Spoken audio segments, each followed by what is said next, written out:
Hey, and welcome, Psych2Go community. Thank you for all the love and support you've given us.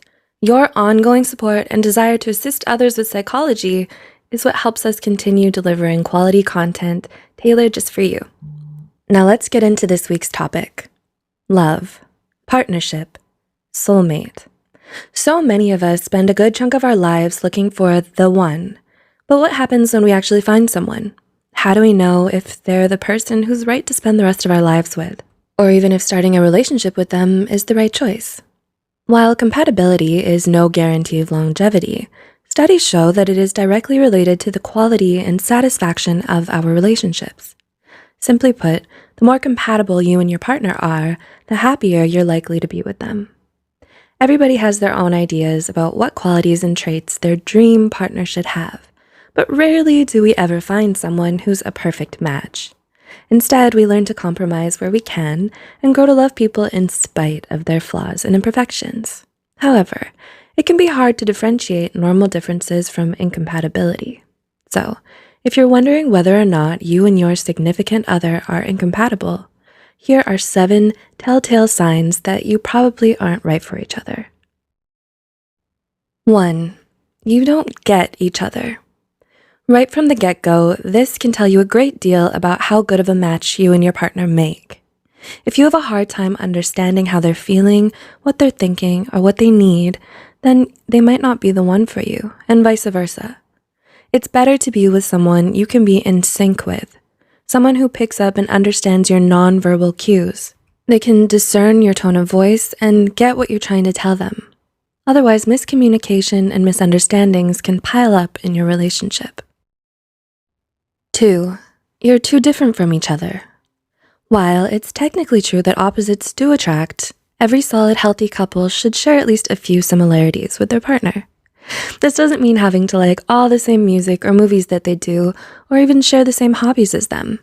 In fact, it can even be refreshing to be in a relationship with someone radically different from yourself. Sadly, though, the excitement won't last forever. If the similarities are too scarce or non-existent, once the new and shiny effect wears off, you're both left with someone who doesn't share the same humor, interests, values, ideals, or principles, making it difficult to relate to one another in any meaningful way. 3. You try to change each other, not grow and learn together. The hallmark of any strong, healthy relationship is having a partner who gives you the drive and motivation to change for the better. And that's the point. It must be something you want for yourself, your idea, not theirs alone. Despite your partner expressing irritation or dissatisfaction with the current you, it's generally ineffective and not sustainable if you're forcing change on yourself solely because they want it and you don't. You have to want it for you, and this goes for many things, whether it's the way you dress, speak, or who you hang out with. Only you have the right to decide who you want to be. If you don't feel comfortable showing your true colors to your significant other, even in a private setting, this is a definite red flag. 4.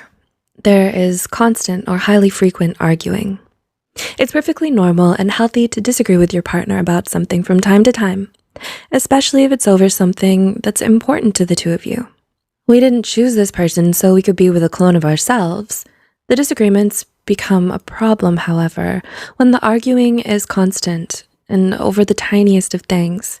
It's even unhealthier if the fighting is dirty, shouting, name-calling, humiliating each other, holding grudges, and emotional blackmail. Being in a relationship with a partner who tends to bring out mostly the ugliest side of you is never good. 5. You attain peace by avoiding all the problems. It's all about moderation. While constant fighting is obviously not ideal, it's also not good for a couple to never disagree about anything. You need to be honest and communicate openly with one another about how you feel, even if it's not in agreement with the other person. Constant pretending everything is okay or blind agreement to the wants of the other person does not make the relationship stronger, and may in fact result in a catastrophic blow-up later. Conflict can be a positive bond-building event if it can be given and taken constructively. It then can lead to personal growth and a deeper mutual understanding. 6. Your socializing is isolated from everyone else. Do you find that when you and your partner go out, it's nearly always only with each other? No friends, no parties or group hangouts? Do you never spend any time with their friends?